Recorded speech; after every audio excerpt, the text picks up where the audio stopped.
ये है rejuvenation of old orchid. Rejuvenation of old orchid के मतलब क्या है कि हमने प्रोसेस समझ लिए हैं 3 चरण में। तो 3 चरण में समझने के बाद जो मेथड है रिजुवेशन, उसमें से तुम्हारे में एक ही मेथड है, वो है टॉप वर्किंग फ्रेम वर्किंग। दोनों एक ही चीज है जिसको बोलते हैं शीर्ष कलिका बोलते हैं।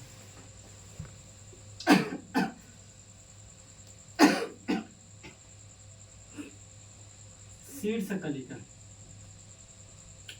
बेसिकली दोनों एक ही है ना, फ्रेम वर्किंग टॉप वर्किंग, शीर्ष कलिका बोलते हैं इसको। रिजुवेशन का प्रोसेस मेरा देखिएगा, उसके बाद इसको देखिए, अन्यथा समझ में नहीं आएगा। ठीक, तो बेसिकली हमारा जो प्लांट है ये बनाना पड़ेगा इसी, फिर क्या बना रहे होगा तो मत बोलना। ठीक, ये है हमारा प्लांट, ये हमारा प्लांट मैंगो का ही प्लांट मान लो। देख हमारा चित्र इसी बनता है, बाकी तुम अपना देख लो कैसे बनाओगे।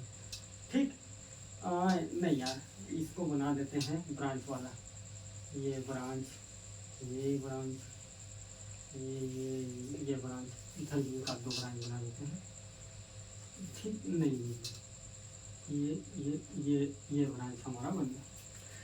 तो जो ब्रांच है शीर्ष कलिका का, ये ऊपर का मान लो तुम, हमारा ब्लैक बोर्ड छोटा है तो क्या कर सकते हैं, ऊपर का ब्रांच है। इस ऊपर के ब्रांच को जो प्राइमरी शाखा है, प्राइमरी शाखा को कट कर कर, जैसे कि ये क्या है, मेन ब्रांच है, ये क्या है, ये मेन ब्रांच है। मेन ब्रांच के बाद प्राइमरी ब्रांच है। ठीक, अब आप तो पढ़े होंगे, ये मेन ब्रांच के बाद ये फाइल है उसको प्राइमरी ब्रांच, ये सेकेंडरी के बाद अगर यहीं से कोई और निकला रहता है तो उसको बोलेंगे टर्सरी।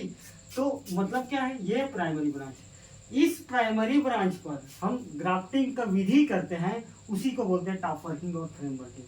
तो क्या है, शीर्ष कलिका में, शीर्ष मतलब ऊपर में होगा ना, शीर्ष कलिका में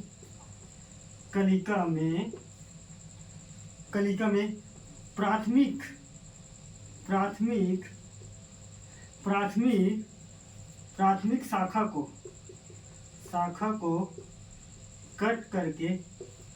कट करके उसमें ग्राफ्टिंग की क्रिया करते हैं।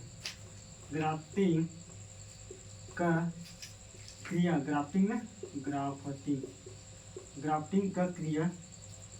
करते हैं, उसे टॉप वर्किंग या फ्रेम वर्किंग कहते हैं। ठीक, जैसे कि मैंगो और बेर में ज़्यादा करते हैं टॉप वर्किंग, मैंगो बेर, बात समझ में आया। मैंगो बेर तो टॉप वर्किंग क्या है, ये कोई प्लांट है, प्लांट के प्राइमरी ब्रांच में कट करके, यही पास कट करके ये वाला पोर्शन ऐसे दर्शाना, और यहाँ ग्राफ्टिंग किया करके थोड़ा लिख देना, और यही से ऐसे खींच के लिखना कि शीर्ष कलिका में प्राथमिक शाखा को कट करते हैं और उस पर ग्राफ्टिंग का क्रिया करते हैं, इसको बोलते हैं टॉप वर्किंग एवं फ्रेम वर्किंग की क्रियाएं। ठीक है, तो हमारा रिजुवेशन वाला टॉपिक क्लियर है। 3 process, top working, frame working, जितना तुम्हारे सिलेबस में मैं उतना ही बात करूँगा, तो इस पर मुख्य बात कर सकते हो। ठीक, एक होता है टेरेस गार्डनिंग। ये बेसिकली तुम्हारा सिलेबस में जो गार्डन का है चैप्टर, उसी के अंदर आता है ये, क्योंकि ये 1 नंबर में पूछ सकता है टेरेस गार्डनिंग क्या है करके। सुन लो, टेरेस गार्डनिंग। ठीक, तो टेरेस गार्डनिंग बेसिकली घर के अपार्टमेंट में, घर के छतों पर वेजिटेबल का खेती करना, उसी को बोलते हैं टेरेस गार्डनिंग। ठीक, तो आप लिखना घर की, ये आया था हम लोग टाइम आया था डेफिनेशन में टेरेस गार्डनिंग क्या है करके, फिर आप घूम जाओगे वहाँ। घर की छतों में वेजिटेबल की खेती करना टेरेस गार्डनिंग कहलाता है।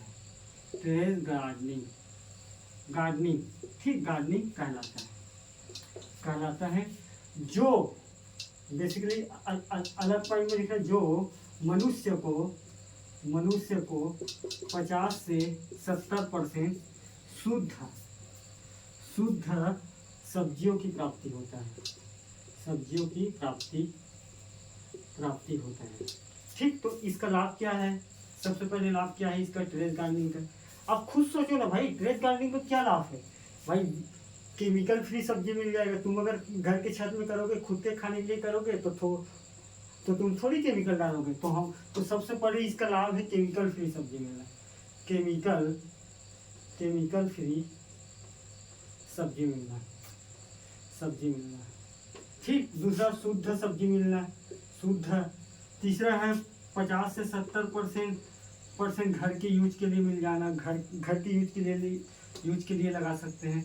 छठवा है मतलब शुद्ध सब्जी मिलना, ठीक, मिलना करके 50 से 70% घर के यूज के लिए, साथ ही साथ पैसे की बचत होती है।